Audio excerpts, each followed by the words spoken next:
국민의당 제보조작 사건 검찰의 조사 결과 발표. 네.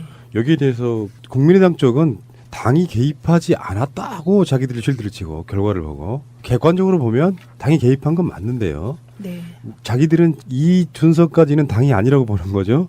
최고위원인데 이용주, 박지원, 안철수 후보는 관련이 없는 걸로 판명됐다. 이렇게 아전인수격인 평가를 내리고 있다고 보거든요. 근데 어떻게 보면 면죄부인 것이 박지원 대표나 안철수 전 후보에 대해서는 조사를 아예 안 했어요. 그래서 기자들이 묻습니다. 왜 조사 안 했냐 그랬더니 그들이 사건에 개입했다는 여타의 정황적인 증거들이 없기 때문에 조사 하지 않았다. 이런 식으로 이야기를 하고 있거든요. 직접 조사하지 않은 것은 뭐 어떻게 보십니까? 조사를 안 한 거죠. 이제 못한 게 아니라. 이게 이전 정권이면 조사를 못했을 거예요. 정치적인 어떤 뒷거래에 의해서 지금은 조사를 안 했다고 볼 수밖에 없고요. 그리고 저는 이제 이 과정을 보면서 느낀 게 안철수 후보 잘라내기를 하나? 이런 생각을 했어요. 어떤 의미에서요? 지금 구속된 사람 3명은 전부 안철수 후보 사람들이에요. 그렇지. 네, 그래서 보면서 흐름을 보면서 안철수 후보에게 책임을 묻는구나 이런 느낌을 받았어요. 제 느낌은 그런 거고요.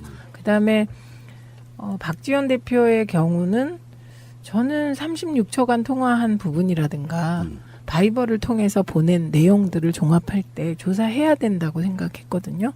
근데 이 조사를 안 한 부분은 이해가 잘 안 갑니다. 그래서 이거는 의미 있는 꼬리 자르기 같아요. 그리고 이 사건에 의해서 가장 정치적 타격을 입을 사람은 안철수 후보예요. 지금 이준서를 아무리 부정하려고 그래도 안철수 사람이라고 할 수밖에 없고 이유미도 안철수 사람이잖아요. 그러니까 둘 다 아주 특별한 관계의 사람들이 이제 구속된 거예요. 이 사건으로. 근데 그렇다고 해서 검찰이 그걸 의도적으로 해팅하지는 않았을 것 같고.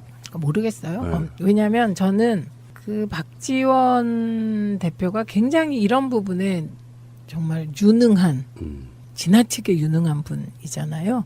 그런데 2번이나 아주 정말 그 도저히 빠져나올 수 없는 그물이라고 다 생각했는데 검찰 수사 결과 무죄를 받으신 분이에요. 그렇죠. 그러니까 근데 이제 사람들은 정말 돈을 안 받아서 무죄냐, 인맥으로 무죄냐 이걸 계속 끊임없이 문제 제기를 하고 있긴 해요. 그런데 이번에 국민의당에 보면 유독 검사 출신 국회의원이 많으세요. 아하. 네. 이용주부터 해서 네, 저는 김경진도 그렇고. 그렇죠. 예. 근데 이게 인맥이 무시할 수 없는 게 이런 재판의 방향을 바꿀 수도 있고 그렇다고 생각해요. 새로운 시각이에요. 저는 그런 식으로 한 번도 본 적은 없거든요. 네, 저는 그런 게 읽혔고요. 무엇보다 이번 조사 결과 그다음에 이제 구속된 사람이 3명이고 불구속 기소가 2명이잖아요. 특히 구속된 사람 3명이 안철수 후보의 최측근이라는 점에서 이거는 안철수 후보가 타겟인가? 국민의당이 자르려고 했던 또 다른. 예, 어제 박주선 위원장이 그 사과문을 낭독할 때 거기에 안철수 씨가 내용에 불만이 있었다는 이야기도 좀 있거든요. 뭐 그런 시각으로 바라보면 지금 의원님 말씀은 뭐 이렇게 확정할 수는 없으나 느낌적으로는 뭔가 안철수가 가장 이 사건에 있어서의 국민의당 내부적으로는 네. 그 어떤 프레임이 있다라고 보신다 그런 거죠. 네, 저는 그런 느낌이었어요. 이렇게 놓고 볼 때. 그런데 안철수 후보는 뭐 직격탄을 맞은 거죠. 왜냐하면 새정치로 출발해서 국민적 지지를 받은 안철수 전 대표가 이제는 최측근이 전대미문에 제보 조작까지 한 상황이거든요. 그렇죠. 네, 이거를 과연 안철수 후보가 헤쳐나올 수 있을까? 그러려면 어떤 게 필요할까? 일단 지금은 잘 안 보입니다. 그러면 이걸 다시 한번 또 연결 한번 해보고 싶어요. 뭐냐면 안철수 지금 복귀 전당대회 출마 여부가 뜨거운 화두인데 안철수 생각을 일단 차치하고요.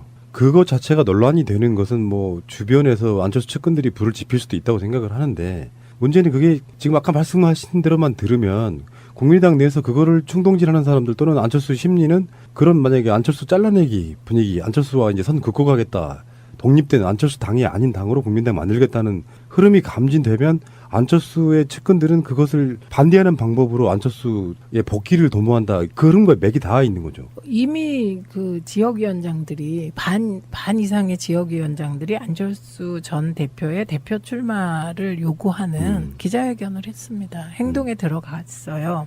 그러니까 이건 다른 측면에서 보면 국민의당 내부에서 헤게모니 투쟁이 벌어지고 있는 거죠. 근데 워낙 이게 지지율이 5%밖에 안 되다 보니 국민들의 관심이 없는 것일 뿐입니다. 그러면은 안철수의 반대쪽에 가장 누머리는 누구라고 보세요? 거기는 박지원 대표 등이겠죠. 등. 네. 그럼 전당대회에 지금 가장 유력해 보인다는 천정배, 정동영. 거기는 그분들은 또 박지원 대표하고 결이 좀 다릅니다. 네. 근데 지금 박지원 대표가 나올 수는 없잖아요. 그렇죠. 왜냐하면 선거에 참패한 지도부인데. 그렇게 따지면은 안철수 씨의 재등판 이것도 말이 안 되는 거고. 네, 저는 상식에 따라 처신해야 된다고 보고요. 그래서 안철수 전 대표가 지금 노원 출마설이 끊임없이 나오지 않습니까? 그건 나가서 떨어지면 뭐 끝이고요. 당선돼도 별 볼 일 없다 이렇게 생각합니다. 이거 정말 모험이겠네요. 네, 모험이고요. 우리가 안철수 대표에게 영남 지역 출마, 부산 출마를 많이 요구했었어요. 그때 저도 기억나요. 그게 맞다. 네, 정말, 그게 네. 예, 큰 정치인이 되는 길이다. 근데 그걸 마다하고 노원으로 갔잖아요. 그러니까 노원은 당선되기 상대적으로 아주 쉬운 지역이었잖아요. 그러니까 저는 지금 만약에 안철수 전 대표가 노원에 출마해서 당선된다면 그냥 고만고만한 국회의원 몇 선 하는 정도로 끝날 거라고 봅니다. 절대로 큰 정치는 할 수 없어요. 당선되기는 힘들 거라고 봐요. 현재 분위기라면. 그렇죠. 근데 그건 또 뭐 결과는 모르는데 당선돼도 별 볼 일 없다 이 말씀이고요. 그러네요. 당선 가능성은 희박하죠. 제가 그런 조언을 개인적으로 말고 방송으로 드린 적이 있는데 정말로 자기가 정치적으로 살아남고 싶다면 때를 기다려야 된다. 이제부터는 언제가 될지 모르지만 그 때를 안 기다리고 잠깐 묻히고 좀 주목받는 것이 좋은 그런 것이 안철수 정치를 계속 갉아먹고 있다. 그 이야기를 지금 엄청나게 하고 있는 것 같아요. 그런 비슷한 이야기들을 아까 말씀하신 그 부산 출마도. 근데 그 마음을 제가 이해를 하죠. 네. 푸나님 네. 마음을. 저는 이런 말씀이 좀 그렇지만 솔직히 말씀드리면 안철수 후보를 생각하면 마음 한편에 되게 안 된 측면이 있어요. 그거는 이제 우리 문재인 대통령과의 경쟁 후보로서 우리가 맞섰지만 지난 과정을 쭉 돌아보면 어떤 지점이 있냐면요. 2010년에 문성근 선배를 모시고 문성근 선배와 국민의 명령 통합운동을 시작하고 그럴 때 다른 한편에서 안철수 교수가 청춘 콘서트를 계속했습니다. 그랬죠.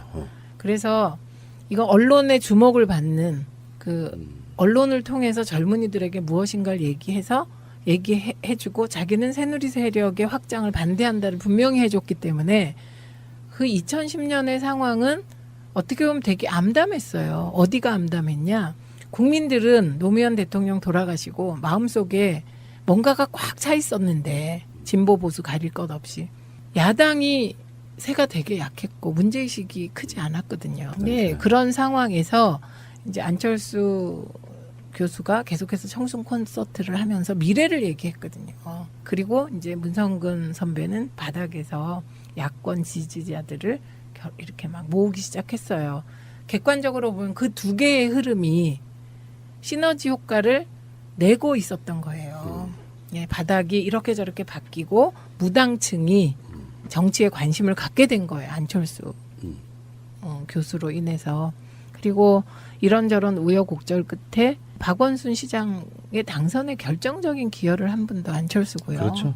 네, 그래서 이런 것들이 잊어지지 않아요. 그러니까 왜 저는 또 잊지도 않아요. 왜 그러냐면 또다시 안철수 같은 그런 사람이 정치권에 왔을 때 그분이 가야 할 길에 반면교사라고 생각합니다. 그래서 저는 지금도 가슴 아프게 생각하는 거는 제가 문성근 선배랑 우리 팀에서 의논을 하고 안철수 전 대표에게 계속 메시지를 보냈어요. 제가 직접 찾아가기도 했어요. 2번인가 3번 찾아갔어요. 찾아가서 이렇게 하셔야 되고 당신을 지지하는 무당층을 당으로 끌고 들어와야 되고 그래야 민주당이 젊은 정당이면서 개혁적이면서 진보적인 정당이 돼가고 그래야 당신의 자산이 된다.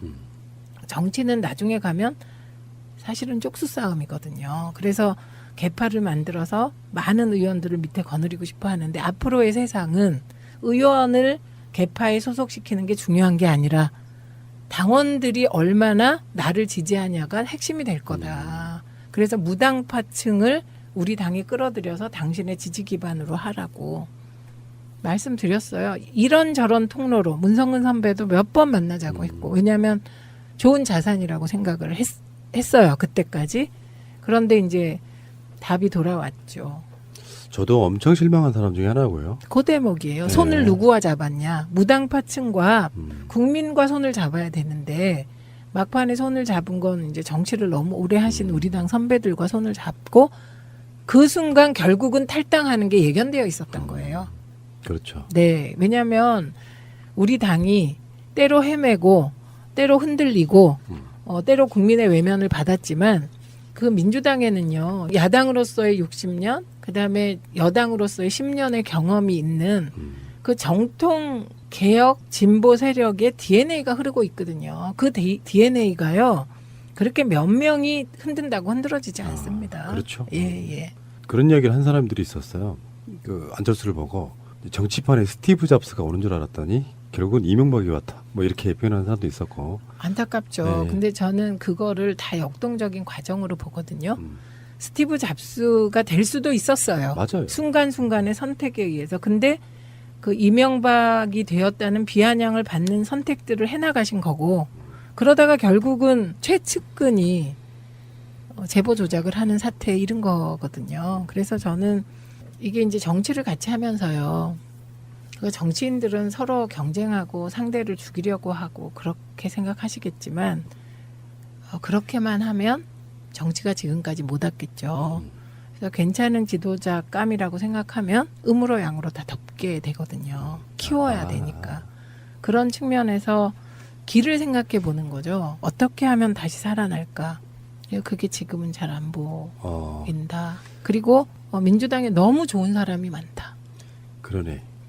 다시 뭐 짧게 복기를 해보면 안철수라는 대선 주자가 필요했던 일부 지역의 고루한 정치인들께서 안철수 의지였건 아니었건 안철수를 충동질해서 야당을 분열시키고 거기서 저는 제가 마지막 손을 딱 놨거든요. 아, 저 사람들은 대체가 안 되겠구나. 저는 김대중 노무현 두 대통령이 준 제 인생의 영향력이 크거든요.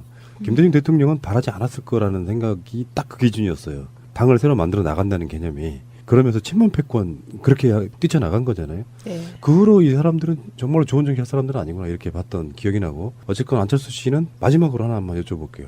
의원님 생각에는 전당대회 출마를 할 것 같습니까 안 할 것 같습니까? 이건 뭐 정치라는 말씀은 아니지만 느낌적으로 못할 거라고 봅니다. 안 하는 게 상식이긴 한데 네. 그러면 분당하는 건 뭐 상식이었나요? 어떻게 보면 그런 선택들을 해왔잖아요. 근데 저 꼭 분당까지 그러니까 이런 거예요.